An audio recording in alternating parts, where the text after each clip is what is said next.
Guys, welcome back. Hello? Where's everyone? Got something in the way here. I guess I better unbox it. Here it is, my first electric RC in a long time. There's 100 unboxing of these things out there on YouTube. It's a ready-to-run Redcat International Harvester Scout 2. I've already had a blast with this thing. We're going to show you my first adventure run on it, and then we'll let you know my overall thoughts. I did add the spare tire to the back. You do have to bore a little hole through the body in order to do that. I know a lot of people are like, don't put the spare on the back, it drastically reduces your departure angle. And I get it, that's okay. If I ever get into competition, I'll take it off. I love the way it looks with it on. It does make it a little bit heavier in the back end, but because of the way this is set up, with everything up front, you got your motor, steering servo, everything is really up front, so a lot of the weight is up front. So this isn't that bad really when it comes to rear end weight. I put my winch on the front just for looks. It's not working. I also pushed in this rear bumper so that it goes basically flush with the back end. I broke off like one of these little plastic rings. I'm gonna replace all these with some metal ones anyway, so to me that doesn't really matter. I scraped up the outside a little bit, but that is perfectly okay. Gotta get beaten up. They've gotta get, you know, scratched up. It just gives them character. Also, before I even went anywhere, I went over to Shen RC, and Steve has a great mod over there for your servo horn. You just cut this little section, raise the steering arm up a little bit so that it's closer matching with the panhard bar, so that when you use the suspension, you notice I don't get any bump steer. When I first got this vehicle, lots of bump steer. When I shaved that little tiny mod, I couldn't believe how much of a difference there was. Also, after doing that mod, when the vehicle's sitting straight and you turn the wheels back and forth, there's no more body motion. The body stays straight when the wheels turn now, which is fantastic. Just from cutting a little tiny, like, millimeter off of that servo horn.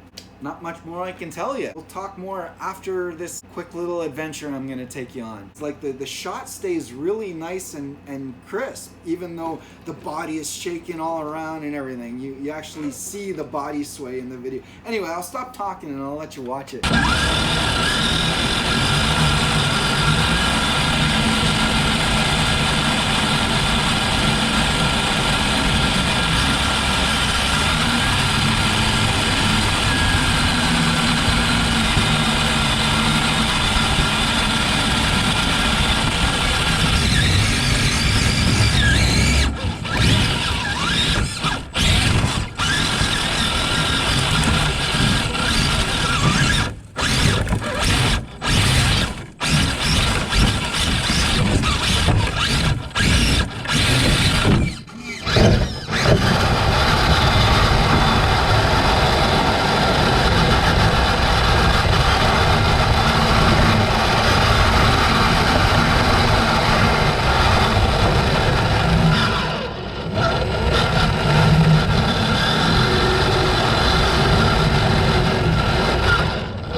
So I'm just gonna go over a couple of things I did when I first got it before I even ran it.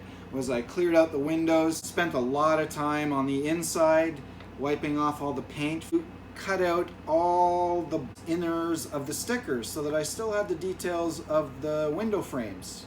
I'm glad it comes with a full-size spare. One of my wheels, the hex receiver, cleanly spun right off. I've already switched that over, and I noticed that the foam inside seems to be an improvement over what other people were talking about. They were saying how it has a very slow rebound rate. I squished it to do the test, and it rebounded quite quickly actually. So I think maybe they've already done an improvement on those foams. Metal bead lock. Yes, the bead lock is metal.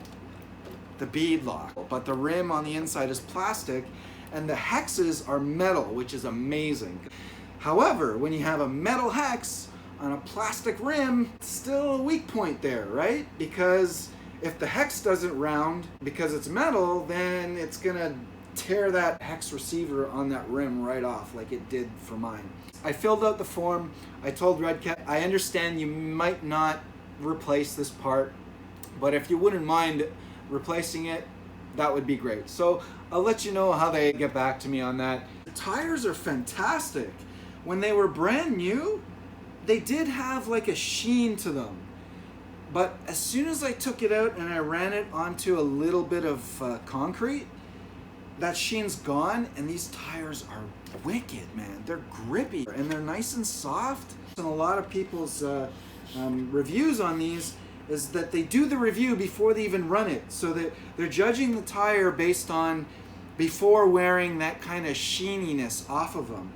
And once you wear that sheeniness, they're not that slippery anymore, guys. Like, not even 10-15 minute run, that sheen is gone off the treads, and these tires grip, guys. They really do. Man, for the value, for the price of this vehicle, you cannot beat it. Sure, the TRX4 is a better rig with its locking diffs from the remote and its 2-speed transmission from the remote, and you know, sure, all that stuff is amazing and you're gonna pay money to get that stuff. But if you put this up against a TRX4 Sport, guys, I know the TRX4 is a great vehicle and I wouldn't put it down for a second, but this is a huge competitor to the Sport for sure. When you compare the price and the value of the two vehicles, it's a clear winner. It really is. Licensed body, metal bead locks, even though the plastic rims, still metal bead locks. I have to say, I'm impressed. I'm really impressed, man. This is amazing. And the suspension is beautiful. Aluminum shocks with fully adjustable threaded. You don't need to upgrade them. They're done. They're ready. I'm so impressed, guys. And I hope you enjoyed this video. Obviously, I didn't do it right away when I got it. I wanted to take it out and you know, so I could give it a fair review, not just a straight out of the box review. So there you go, guys. I can't wait to go to some of these call to crawl meets. Hit the subscribe if you haven't already. If you want to know when I release new content with this bad boy, hit that bell as well. Give me a like. If you suck, give me a dislike. As always, guys, keep on RCing, keep on keeping on. Ciao for now.